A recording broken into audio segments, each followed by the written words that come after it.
The Los Angeles five-county area, with a population of 18.8 million as of December 2017, how do they sustain in such a limited space? It comes down to one of the basic necessities of life: water. Since the start of California statehood, Los Angeles has been building aqueducts to obtain water from the north and east of them. This caused much controversy in Northern California, creating division between the north and south. Dried out: the struggle to fairly distribute California's water. The Mexican-American War, 1846 to 1848. The United States was at war with Mexico over succession territory, including present-day California. In 1848, the war ends and the Treaty of Guadalupe Hidalgo is signed. The succession territory becomes U.S. soil. The California Gold Rush starts in 1849, causing a large population boom in Southern California. By 1850, California becomes the 30th state in the Union. The end of the Civil War in 1865 led to a large number of African Americans traveling to Los Angeles, expanding the size of the population to an even greater amount. Because of this sudden growth, Los Angeles was afraid of a future that contained no water, and the idea of the Los Angeles Aqueduct was born.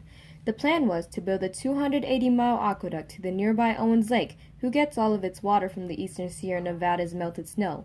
However, Los Angeles was not very large at the time, and the price of construction was costly. Between the late 19th and early 20th century, the founder of the Los Angeles Times, Harrison Otis, and his son-in-law, Harry Chandler, solely bought cheap land in the San Fernando Valley. They also sought the help of the chief engineer of the Los Angeles Department of Water and Power, William Mulholland, and member of the United States Reclamation Service, J.B. Lippincott. Lippincott convinced the farmers of Owens Valley to surrender 200,000 acres of water-righted land to Fred Eden, the former governor of Los Angeles. After obtaining the land, Eden quit his job at the Reclamation Service and took up being Mulholland's assistant at the Los Angeles Department of Water and Power. Service maps and other information of Eden's from the Reclamation Service was used as a blueprint for the aqueduct. The next step? Getting the people to agree. An artificial drought was put into action, making the citizens of Los Angeles County feel a need for the aqueducts, in fear of a shortage of water supply. In the end, the project was given a $25 million bond. Out of that, $23 million was used. On November 15, 1913, at approximately 11:15 a.m., roughly 40,000 people gathered in Sylmar, Los Angeles to witness water from Owens Lake flow through Los Angeles for the first time. After 5 years of construction, 43 lives lost, 6 million pounds of dynamite, and 1 million pounds of cement, Southern California finally gained water from Owens Lake. However, there were a few environmental consequences. By the mid-1920s, for example, Owens Lake grew to the point of toxic dust storms 25 times over the air standard due to the now exposed lake bed. Shortly after, Los Angeles stopped taking water from Owens Lake. The Colorado River Aqueduct was built. It contributed to the erratic growth of Los Angeles and surrounding communities. The prime reason the aqueduct was built was because the Metropolis Water District of Southern California, a body formed by legislation in 1928, agreed to maintain it.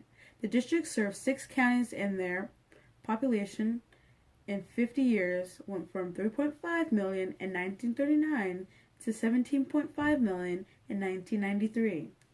With the population growth, the county sponsored many engineering projects, like the Hoover Dam, which was built to control the Colorado River flow. The aqueduct supplies about 1.2 million acres of water per year. 350 miles north of Los Angeles is where Mono Lake lies. In 1941, the Los Angeles Department of Water and Power, also known as the DWP, began diverting Mono Lake's tributary streams to meet the demands of Los Angeles. Between 1941 and 1982, Los Angeles continued to take water from Mono Lake, affecting its habitat.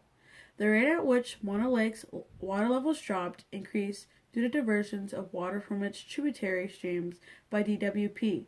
These diversions began in 1941 and caused the lake to lose half of its volume and double its salinity by 1982.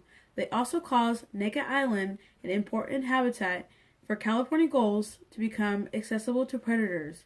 However, in 1974, David Gaines, a teaching assistant at Stanford University, became acquainted with the Mono Lake during an inventory of natural areas of Mono County. In 1975, Gaines sparked an interest of students at Stanford, UC Davis, UC Santa Cruz, and many other colleges like them from around the state of California. Gaines and his followers got a grant from the National Science Foundation and conducted a study called An Ecological Study of Mono Lake, California. Soon they created the Mono Lake Committee. In 1979, the Mono Lake Committee filed a lawsuit stating that water diversions to Los Angeles did not comply with the public trust doctrine, which is a principle that certain natural and cultural resources are preserved for public use, and that the government owns and must protect and maintain these resources for the public use. The lawsuit over the water diversions with Los Angeles would not be solved until 1983. Between that period of time, Proposition 9 was created. Proposition 9, also known as the Peripheral Canal Act, was an act on the 1982 ballot in California. 62.7% of voters voted no, and the other 37% yes. If Proposition 9 passed, it would have allowed for the building of a canal around the Sacramento-San Joaquin River Delta to move more water from Northern California down to Central and Southern California. Tension between the North and South especially arose after the proposition was rejected. In 1983, the California Supreme Court ruled for Mono Lake Committee expressed that the state has an obligation to protect places such as Mono Lake due to the public trust doctrine. Present State Governor Jerry Brown has proposed a plan, the California Water Fix, also known as the Delta Tunnel. This project was to have two 35-mile-long tunnels under Sacramento and San Joaquin in order to send water to Southern California. As of early January 2018, backlash over the Delta tunnels has left the Brown administration planning to build one tunnel instead of two. This new plan was not within the original two-tunnel agreements. A new project must be made for it to go through, this time with no federal funding.